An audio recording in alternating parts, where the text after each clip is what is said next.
So we're just going to continue where we left off. And there was a second theory we read this week called hedonism. We looked at egoism, and egoism said the intrinsic good or the ultimate goal of the chain of what we should do was my own self-interest, right? So remember, there are things that are instrumentally good and intrinsically good. Intrinsic goods are the thing that when you ask why you should do things, are ultimately just themselves, by definition, things we should do. In all possible cases, this is the thing we should always be doing. That is what an intrinsic good means. Hedonism says, what is intrinsically good? Happiness, right? Happiness under hedonism is the intrinsic good. This is different than self-interest because self-interest is like to get ahead or to survive. But sometimes getting ahead doesn't make us more happy, maybe. In a way that a hedonist would say, ultimately, the end goal of any human life is happiness. And this idea goes back, Schoeffer Landau mentions, all the way back to a thinker named Epicurus, at least as far back as Epicurus. And Epicurus created this original theory of hedonism and began this debate about hedonism in ancient Greece. I mean, what does he say? Like 3,000 years ago? 2,500 years ago. Epicurus is one of the first people who begins to articulate this idea that we today call hedonism. Schoeffer Landau also mentions John Stuart Mill, who is going to be really important next few lectures in the next upcoming weeks. John Stuart Mill is probably one of the most famous ethicists that ever existed. Incredibly, incredibly important. And he is inspired by Epicurus, the tradition of hedonism, and hedonism becomes a really important idea in philosophy because of the intervention and sophistication of the idea through John Stuart Mill. If you're wondering, by the way, I'm never going to require you to know these names. I just think it's super cool. If you like ideas, I want to know more about hedonism, then you could read John Stuart Mill. John Stuart Mill is actually pretty easy to follow because he's writing like 400, 300 years ago. And his English is pretty similar or similar enough to what we speak today. Ayn Rand from Egoism, she was writing 50, 100 years ago. So it's also like you could clearly read what she was saying and understand it. And if these ideas help you, like you should read them. So hedonism is saying, what is intrinsically good? Happiness, right? Pursuing happiness. And think about this culturally. I think I hear this a lot. When I told people I was getting a degree in philosophy, I had told them at times, for some reason, I really am content studying philosophy. I don't know why. It brings me some sort of happiness, right? That obviously was not the only reason, and etc. But that's sort of a hedonist appeal to why we might do something. Or do what makes you happy, that's another thing you might hear. Impeding on your peace, saying that I have my peace. That's a way of saying, as a matter of what is good in the world, protecting my peace, my pleasure, my happiness is intrinsically important. And it is a thing that needs and deserves defending, right? This is sort of a hedonist idea. Hedonism, if you don't like being called a hedonist, that's fine. I don't mean that as like an insult. I mean that to say the word we use in philosophy and in ethics to describe this idea that it is intrinsically good that you are happy, that phenomenon we call hedonism. What's the first major argument we're going to look at? Schoeffer Landau calls it by two different names, which is actually super helpful because you learn the philosophical, ethical way we refer to this argument and the cultural way we refer to this argument. The title is, there are many models of a good life. We call this idea the well-being and autonomy argument. Hedonists believe what you should do might not be what I should do. On some level, there's an autonomy in this. Why is there an autonomy? Because if doing something makes you miserable, you shouldn't do it. But if it brings me joy, then I should do it, right? Like that's what this is saying here. So this idea that there are multiple things that can make us happy, something that makes you happy might not make me happy and vice versa, doesn't mean you shouldn't do it and that I shouldn't do it makes me happy. The thing that brings our life's purpose, the thing that grounds the goals of our life, the things that are intrinsically good for you and for me might really be different. The things that bring our life wellness, the things that give us well-being are different because me and you are different. And so we should pursue the things that allow one another to ultimately be happy, to have a more pleasure-filled life, to have a happier life. Hedonism can explain that. If you believe we all have the same ethical obligations, that we all should do the exact same thing, then you have to explain why one person should be a teacher, one person should be a nurse, one person should be a doctor, one person should be a lawyer, one person should be an investor. The fact that we all have different psychologies and different temperaments and different things make us happy explains really well why we all should do different things, in a way that if we all really should do the same thing, you have to explain why we all do different things, and it seems that we should be doing those, right? Hedonism says, well, the reason we all are doing such different things is because different things make us happy, and we should be doing the things that make us happy. So hedonism just says it's because we're all happy doing different things. The next thing that Schoffer Landau mentions, and Schoffer Landau, by the way, is also himself not a hedonist. He is what's called a skeptic. Skeptics are people who actually are like, I don't know what we're supposed to be doing. Living a happy life feels like intuitively, or it just seems to us that to have said someone lived a happy life is to say a good thing, that they lived a good life. In a way that's saying they had a miserable existence, they lived a miserable life, they experienced nothing but misery in their life, seems to be something to us that's like, that intuitively seems wrong. If any of you ever watched SpongeBob, this might not be a helpful example for all of us, but if you had to choose to be SpongeBob or to be Squidward, most of us would like to be more like SpongeBob. We would love to be happier, to feel more content in the world, to feel purpose, to feel value, all of those things, right? In a way that Squidward is supposed to represent stereotypically a person who has a miserable life, who is overcome in misery.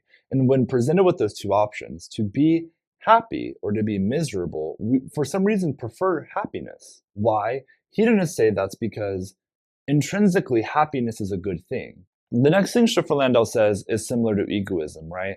Where we said egoists believed that you could sometimes do things that appear to other people to be helping them, but at the end of the day, they're really in your self-interest. People might look at hedonism and they might go, having to watch my professor for over an hour a week talk about things that old white guys said hundreds to thousands of years ago doesn't really bring me a lot of happiness. And I have no idea why that would be something you would say. But it might seem to people, we do things all the time that we don't like or that don't make us happy.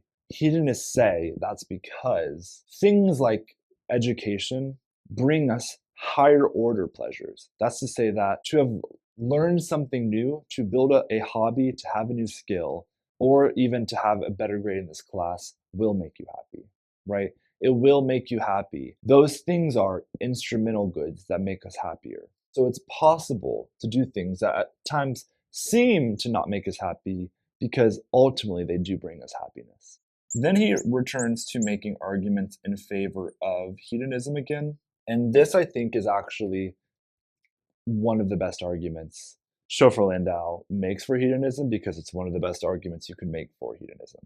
I said I love Schoffer Landau, and part of why I love him so much is because he does this a few times. He takes back the curtain and he goes, I might be some fancy, well-respected philosopher. And he is. He's like an Oxford-trained person leading in the domain of how to teach ethics to introductory level students. This is what he does, really. And part of what I think makes him so captivating is he brings back the curtain and he says, I'm a dad. And he talks about being a dad, and he talks about what he wants for his children. And he says something that I think, I hope your parents have told you. I know my mom told me this when I told her I wanted to pursue teaching philosophy, which was something like, I want you to be happy. I want my kids to be happy. The argument then goes something like, happiness is what we want for our loved ones. If we want our loved ones to be happy, this says something about what is valuable or what is intrinsically good in the world. And so we might say happiness is intrinsically good.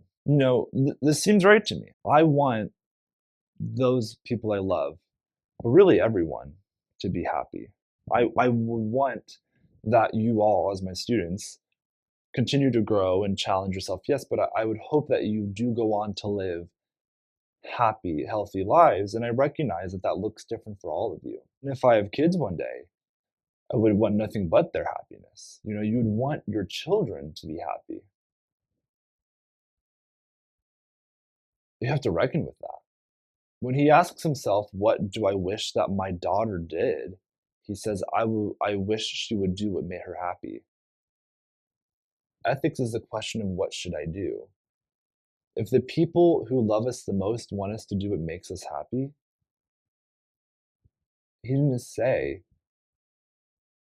"What should you do?" You should do what makes you happy. And that's a really strong argument. I acknowledge that. But what makes Chauffeur Landau, is then he stops and he goes, "Well, I could give my children," I think their names are Max and Sophie. He talks about them a lot in his books. He's like, "Well, I could go take my 2 kids and I could get them lobotomized. I could just go take my 2 kids and I could go have them get lobotomies." So he says this really beautiful thing, which is, "I want my kids happy." And hedonism's appeal, which is the title of the chapter, hedonism's appeal, is that I want them to be happy. I'm afraid that they are miserable. And I recognize for my 2 kids, from the perspective of Chauffeur Landau, that means something different for each of them. But he says there's got to be something else going on. Because if the only thing I cared about was their happiness, I would have them both lobotomized. I don't know what to call this counter argument. I'll say it's the argument that there's something else. Chauffeur Landau doesn't tell you what something else is. He actually says, "I don't know what it is." Clearly, I want my children to be happy. But also clearly, I don't want them to be happy and that's it. I care about something else. Because if I didn't care about anything else, I would go get them lobotomized. Most people would not go lobotomize their kids. Why? Probably a few reasons, but at least one of the reasons is like, there's something else. I do want them to be happy, but I also want whatever else. This is close to the discussion this week, which is on what's called the experience machine. The experience machine, you'll learn in the discussion board post, was this idea that a philosopher named Nozick came up with. I think he came up with it in like the 20th century. I think it's a new thought experiment, but it's deeply prolific as a critique of hedonism. But it's called the experience machine. And it asks, imagine there was a computer program that you could plug yourself into, and this machine would give you a delusion about whatever it is that is the happiest possible life you could have ever experienced. Whatever it looks like, whatever would make you the most happy, whether that's you like being drunk and having sex every day and eating all good food and still having a young, youthful body and living 900 years. This machine would change your brain to really believe that's all happening. Or if that's a life of writing books and getting degrees and becoming a philosopher, and like if it's like this super educated path, or if it's starting a family and having kids and falling in love with someone and they are safe and they do big things and you're proud of the things that they've done. Whatever that personal belief of the most happy life, the most possible happy life you could imagine, if you plugged yourself into this machine, it would make your brain believe you were living that life. You would have no idea you were plugged into the machine. Would you get plugged into the machine? At least some people say no. This is part of that there's something else counter argument. It's hard to articulate what something else is because there are hundreds of different ideas of what something else is. Egoists, for example, said the something else was your own self-interest, right? All the theories we're going to look at are going to say that there's something else that is more important than happiness, or at least happiness alone. So there's something else is capturing this wider idea. What Nozick does with the experience machine, though, is very similar to what Chauffeur Landau says when he says, "I wouldn't lobotomize my children, even if they would be like Patrick," to return to SpongeBob. Patrick is less preferable than SpongeBob because Patrick is hilariously unaware of his world around him. So Nozick says, the fact that anyone would ever not want to enter the experience machine or proves that there's something else. Maybe the something else is just that happiness only has value in the real world. But now you've created a theory that says something more than all that matters is happiness. So that's what Nozick does in our discussion board post this week when I ask you to think about that question. He asks the question of, is there something else more important than being happy? So just to review what we talked about this week, we said there are moral theories. If you want to learn more about what moral theories are, that optional reading is there, but it is optional. For the purposes of this class, what is a moral theory? It is something that is intrinsically good. What is something that's intrinsically good? It's that when we ask the question of what should I do in one specific example, we go back until something is the thing we should do, because by definition, that is what we should do in all possible cases. Or it is something that is in every case good. All of these different theories are trying to say what is in every case good, what is by definition good, what cannot possibly be bad, or a thing that we shouldn't do, right? In egoism, it was your self-interest is always the thing you should do. It is always good to pursue your self-interest. It is never wrong to pursue your self-interest. Here it's happiness.